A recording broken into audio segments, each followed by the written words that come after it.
story is a little bit more complex. It has to do with investment banking.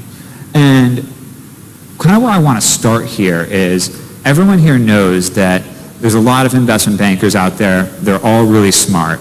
But where are those Spotify moments for the investment banking analysts?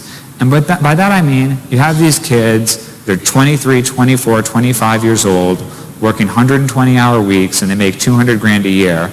But basically, you're wasting these people's time when a new annual report comes out. They have to go look at that PDF of the annual report, type in the revenue, type in the cost of goods sold, type in the SG&A expense, and into the financial models that they have. It's a huge waste of those people's time. They're too smart to be doing that. It's got to be done by AI, which is what we did.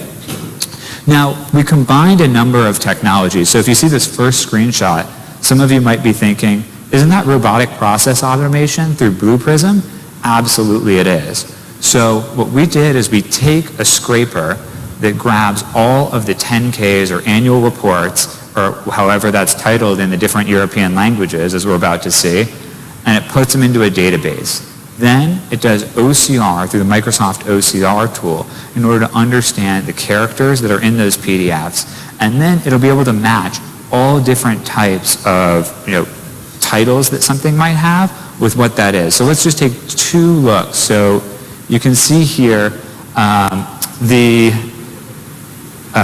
net cash flows used in financing activities. It's like 1,500 million. And it goes right into the spreadsheet there. Now, is anybody here from the UK or Australia? Yeah, we've got a bunch of folks. So in some cases in the UK, they report what we call revenue in the US as turnover. And then in Europe, it obviously gets more complicated because instead of cost of goods sold, it could be costo de ventas in Spanish. And so what we did was we used a variety of different Microsoft tools to map all of the different ways, whether they say COGS, cost of goods sold, costo de ventas, and puts them into the right place in the financial reporting spreadsheet. Now, has anyone here worked in investment banking before? Okay, not too many. So I was talking to, this was sold to 3 different clients in Europe.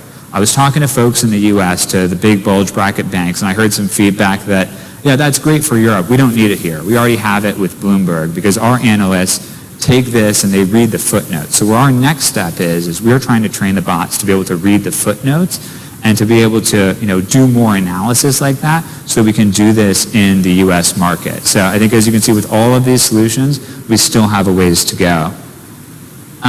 What's next? At least with me, well, work with your existing prospects to figure out pilots to find those Spotify moments and solve those through AI. One best practice that I want to say is, first of all, go down